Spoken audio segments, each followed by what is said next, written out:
Hey everyone, welcome to this new video. In the next few weeks, I'm going to publish 4 videos that are about the evolution of AI.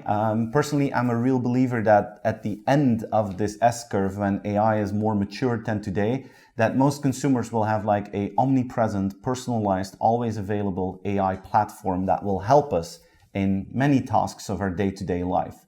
I know we're not there yet today, but I'm trying to build scenarios for the future, and I made 4 videos about that. This one is about trust. One of the questions I get a lot, both from businesses and from consumers, is the question, will people actually trust algorithms to take over parts of their day-to-day life? The short answer that I give them is yes. I'm personally convinced that that will happen.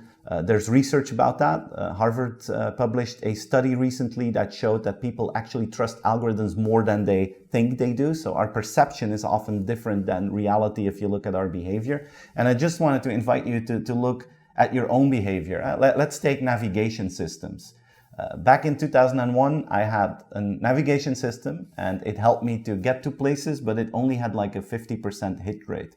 So the machine was only right in half of the cases, which is a disaster, let's be honest. Humans back then had a hit rate of 85%, which means that if I was driving back then to a certain location and the navigation system told me to go straight ahead, and my wife that was sitting next to me, she said, you need to take a right turn here. I listened to my wife because she had a hit rate of 85% and the machine only had one of 50%. Today, in 2019, navigation systems have like a hit rate of 99.9%. Humans still have a hit rate of 85%. So today the situation is different. If I'm driving somewhere and the machine says it's straight ahead, but my wife tells me I need to take a right turn, today I need to listen to the machine. And I can live with the consequences of that. Once the algorithm delivers at a 99.9% hit rate, we tend to trust it and use it all over again. Ask yourself the question, will you one day get into a driverless car? If the answer to that is yes, you actually are willing to put your lives in the hands of a algorithm. So if you think about putting your life in the hands of an algorithm, how easy will it become to order toothpaste or toilet paper through an algorithm that knows the kind of products that you want? Once it delivers, we trust it. And I know some of you are disagreeing right now and are like, no. I will not trust algorithms to rule my life and to control my life. I'm a critical thinker. I will take care of everything myself. And maybe that's true. I'm sure that some of you are really like that. But still, I wonder how many of you are like going to page 2 of a Google search or page 10 of a Google search when you look for a certain kind of information. Most of us never get there.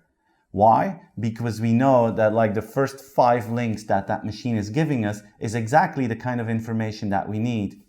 And that machine has been doing that for the last 20 years in a very good and accurate way. And because of that, we trust that machine.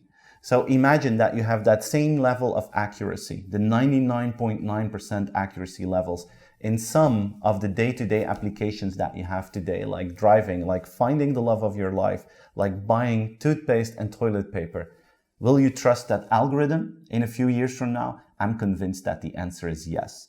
So, in your organization, if you're like running against barriers to invest in AI, and one of those barriers is people will not trust that for God knows which reason, I'm in the other side. I'm in the other camp. I'm convinced that once the algorithm delivers, that we will trust it and we will use it. I hope that you are convinced by this message. If not, that's perfectly fine. Just give me your feedback in the comments. And next week, I'm going to continue on this topic. I hope you enjoyed this first episode of this short series about AI platforms, and I hope to see you again next week. Bye-bye.